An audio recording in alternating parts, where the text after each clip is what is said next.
All right.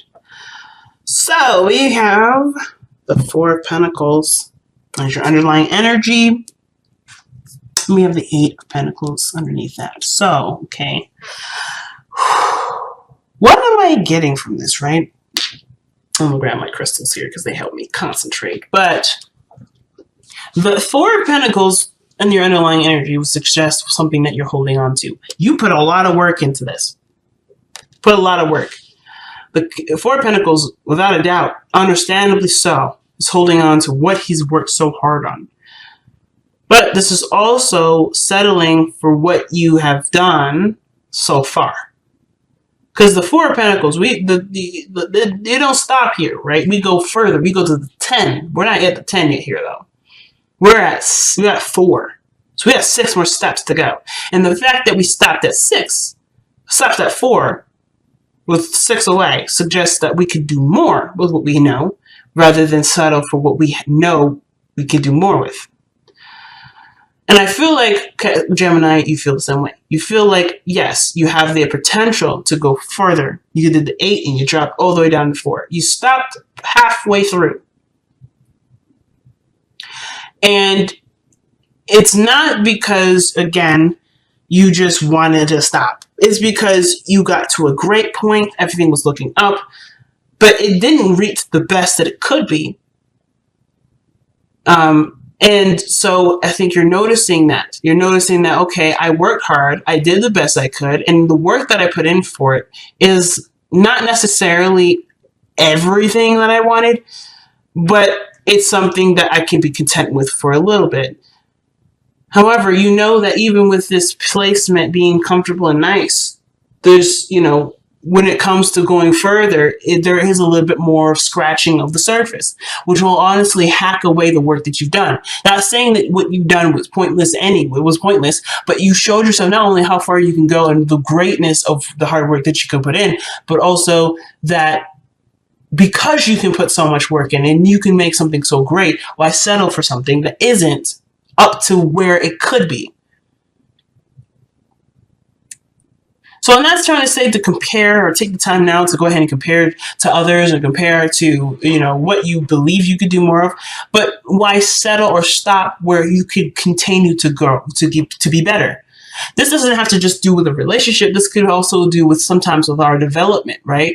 With maybe we think, oh, we know enough for now. We don't need to go any further, or there's no learning. We don't need to learn anymore. This is very similar to, I don't want to say, like an old person mentality. Then I'm not trying to slag off or trying to insult any old folks out here. But what I am saying is that usually when people get to a certain age, they stop wanting to learn. They stop wanting to change because they get to a good spot. They know that this is not necessarily the top of where they can necessarily stop necessarily. They can go further. And I think that everybody that has the Four of Pentacles, they know they can go further. But it's just like, ooh, am I willing to take the risk to uproot this comfortability, this stability, and go after what I believe could be better than this? It's usually a hard one. And usually people just say, you know what, fuck it. I'm just going to stay here because this is what makes me fine. I'm fine here. I don't need to push this. It took me a long time to get to just this point. However, does this mean that you are happy here?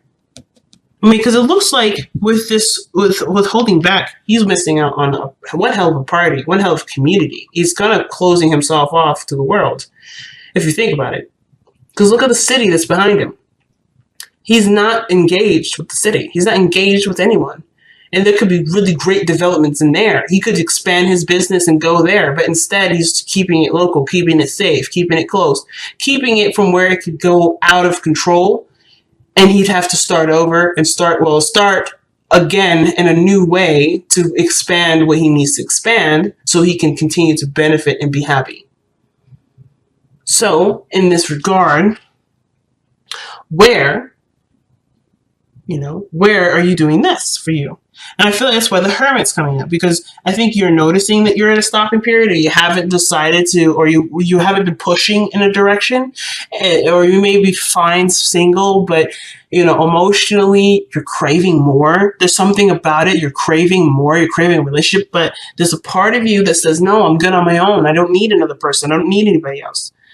But that doesn't mean that you don't want it. And it doesn't mean that you can't have it, or you shouldn't have it. Or if you're good, you might as well just stay there because where you are is good enough. I feel like whatever you believe is safe isn't necessarily giving you the happiness that you're looking for, which is why you're the Hermit energy coming out in the first place, right? What you're following, what will make you happy. And it's outside of your comfort zone, which brings the dilemma, the endings and beginnings. What are you ending? What are you beginning? Perhaps something that's to do with something that makes you feel comfortable, but not bring you really any happiness. It's not bringing anything to you. So, here we are. The heart of the reading, if this thing could focus. I have some coffee here. I've been just kind of slurping on this, enjoying myself. But I'm going to actually use this as a tool to refocus my camera right now, because it's doing one heck of a job focusing on the reading. There we go.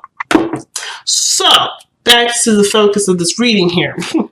The heart of your reading, guys, is the Five of Wands. Okay, what does that mean, right? What does that mean? Well, the situation that's playing out at this point is conflict, right? There's something conflicting. There's some sort of challenge that's presented to you, right? Or there's some sort of disagreement within the workplace, within your love life, within yourself. There's something that's not quite in agreement or quite stable here. That's not a bad thing, though. It just means it's intense and it's really, it can feel like it's a lot to handle at once, but you can handle it, right? The weirdest thing is that you have the Eight of Cups. What does that mean, though, when the Eight of Cups is crossing? Well, in my eyes, it's like there's a situation that presents a challenge, and you have nothing further to give to this.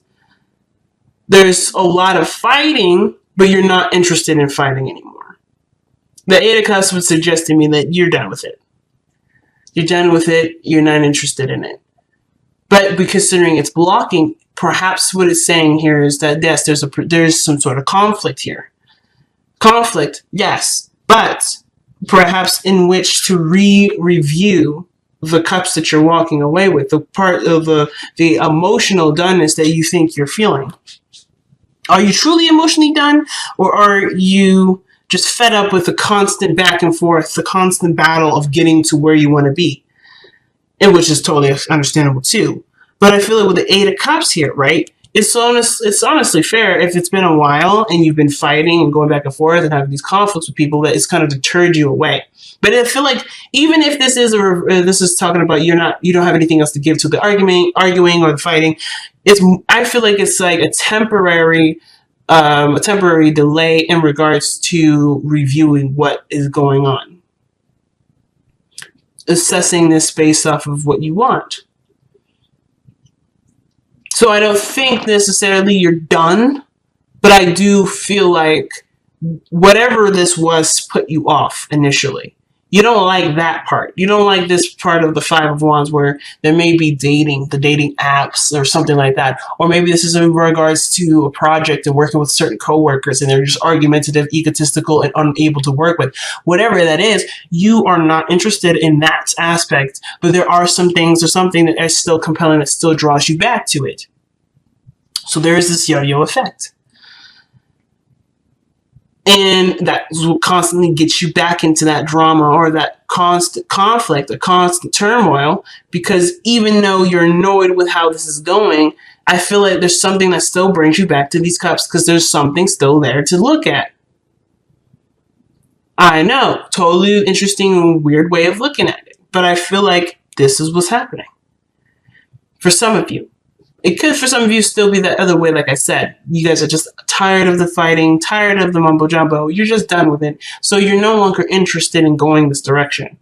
It may bring to light to you what you don't want, so therefore you can go and find what it is that you want by focusing on what you feel, which very well could be what's going on here too. And I feel like that's very much so tied with the other thing too. You know what you don't want through the arguing, through the conflicts, through the mingling, and now you're going to go for what you want by focusing on what you want, by focusing on how you want to feel. But at the same time, even then, you're still trying to find what do you want to feel. So in the past, you have the hangman. So things have been stagnant in the past. Things haven't been moving in the past necessarily. Like nothing moving in the progression of anything, but they're really just trying to get a better understanding of it. At most, you're trying to see something from a different perspective by not engaging. Right? You're surrendering to the perspective. You're surrendering to what's being presented to you. And instead of reacting to it or being a part of it, you're not engaging in it. You're sitting back and looking at it from a different lens, from a different angle, from a different perspective, so that way you can bring about something within you that will help figure out what you need to understand for yourself. So that totally makes sense here with the hangman. Nothing was progressing here, no relationships, no progression of any sort, but just trying to understand you for who you are based off of whatever you're trying to look at. And you were looking at it from different angles. So there was a lot of patience, a lot of surrendering, a lot of going with the flow, a lot of trusting yourself, a lot of trusting the universe. A lot of trust went into this. And the product of this hangman in the past is bringing the King of Wands. Your energy has gone up. Your focus is all about having more fun or enjoying yourself and being authentic to who you are. I feel like right here you want to express. You want to be more expressive, and you want to indulge into life experiences. But on top of this understanding of yourself, you've gained more confidence in yourself too. You've gained a tremendous amount of confidence. You see yourself with great esteem. However, with the Eight of Cups crossing this, I still feel like with this conflict energy, there is a bit of revision here. There is still an element of revision. But I feel like this is the revision of you leaving behind what you were not satisfied with. And now you're looking at this situation from the perspective of where you weren't satisfied to know exactly what you need to do for yourself to be satisfied. This is the death of what was in the beginning of what is. Not settling for less. I feel like you're noticing from where you are, the high confidence person that you are now, you're noticing where you've been, either where you have settled with this kind of conflict, with this kind of energy, where you have settled and where you can expand more because you are aware of your capabilities. You're aware of your power. You're aware of your strengths, where your heart really lies. You are so hyper aware of this now that this situation you don't want anything to do with necessarily, but you do have a different approach to how you want to handle this now. Because there's no way you can give back to this what you used to give back to it, because you're not in that level. You're not in that area now where that makes sense to you to do. It's just boring and it doesn't really give you anything. So it's like going back to that old way of being. Yes, it's a mechanism. Perhaps it's still in you, perhaps, but I still feel like you're not interested in engaging with something that truly doesn't make you feel good. King of Wands only does what makes it feel good. He doesn't do anything otherwise. So what didn't make you feel good? Well, you're about to change that whole process because you've taken the time out to understand, to get out of your own way and see what you need to see with this. And it's usually very hard because Gemini, let's be honest, right? A lot of 90% of the time you're in your head. You're in your mind. And instead of being in your mind, you let yourself just be. And that gave you the answers. And that's why you're more confident now. Because you know who you are. You know who you want to be or what you want to have now. Because you allowed yourself to not overthink every little action that you did. Or overthink every action that someone else did. You got completely out of the way so that way you can see who you truly are. And now you can express based on that. What I like to see, though, actually, is the High Priestess in your future. This is kind of like my favorite part because it leads a lot of mystery, but you also know what your future will look like because you already have an intention to make something happen. So the High Priestess is literally a representation here, and I always say this in the past readings, I think. The High Priestess is not telling me your future. It's not saying anything. It's based off of just being open and being yourself. Well, because you're yourself, you know what this future looks like. You already have an idea what this is. You already know what your future is. So there's no reading for this. There's no like card that would suggest anything more, because what your King of Wands self is saying here is that I know what I'm going to make. I don't need to know. The future isn't going to be anything different than what I'm trying to do. Because you're not looking for a different future. You're not looking for a future outside of yourself because you are aware of your power. You are aware of your power, so therefore you know that your power is to create your future. So you don't need it. You don't need a card that suggests a future. That right there is power. That right there is some scary ass shit. Why? Because if somebody is aware of what they're capable of doing, they can create so many great things. They can create so many great things for themselves. And that also shows this person's unstoppable. Because there's nothing outside of their realm of power that they can and cannot do. There's nothing. So the High Priestess is my favorite part of this reading here. Because you know what your future looks like. Because you know that your power will make sure that happens. No ifs, ands, or buts about it. So your advice is the Ten of Cups. There's people already around you, based off of your surveying, based off of your your turmoils with other people, where you've expended your energy here with the Eight of Cups. You are aware of the happiness that surrounds you, and the people that are willing to celebrate and be around you with this energy. It's finding the happiness and contentment where you are with the people that are currently here, and that's how you plan to manifest whatever you plan to manifest. You're done with the comfort zones. You're done being confined. You're done living in a world where it's only one way of being, because you are not that. You are more than that. And you are aware of that because of where you had stopped for a moment to recognize. The Eight of Pentacles isn't just about holding stuff back and keeping things to yourself and all this stuff. It's not just savings. It's also taking account for what you have.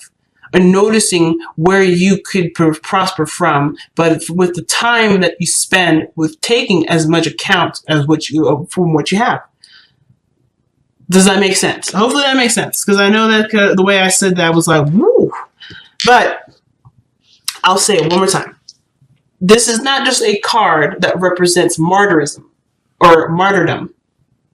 This is a card that doesn't necessarily just talk about saving. It's also about taking account for what you have. It's about reviewing what you have. You already have everything right here. Or you have what you believe is everything, but really isn't everything, because the time that you spend to realize that to have this, you're noticing what you have. You're noticing that there could be more, because you're also taking the time out to realize where you're spending your energy into. And what your energy is expended into is a stagnant energy that doesn't grow. Does that make sense? And that's okay, because you didn't need to grow. You needed to see what you needed to see here, so you can go for more. So that way you can feel, so that way you can feel the urge to go for more. It's interesting. The happiness is right here, right around the corner. It's just based off of whether or not you're, if you have, the desire to do it, and really to just say goodbye to how this world used to be, and being the King of Wands and entering a new way. I don't think the Eight of House is coming out to say, oh, yeah, you're going through some changes, or not necessarily saying that, oh, something's going to end and something's going to begin. You've gone through a transformation. This is a representation of you going through a serious transformation. You are a new generation of Geminis. You are a new version of Geminis right now. And you did that by looking from your perspective at what you believe you needed to see for yourself to be able to evolve to the person that you are now that's unstoppable.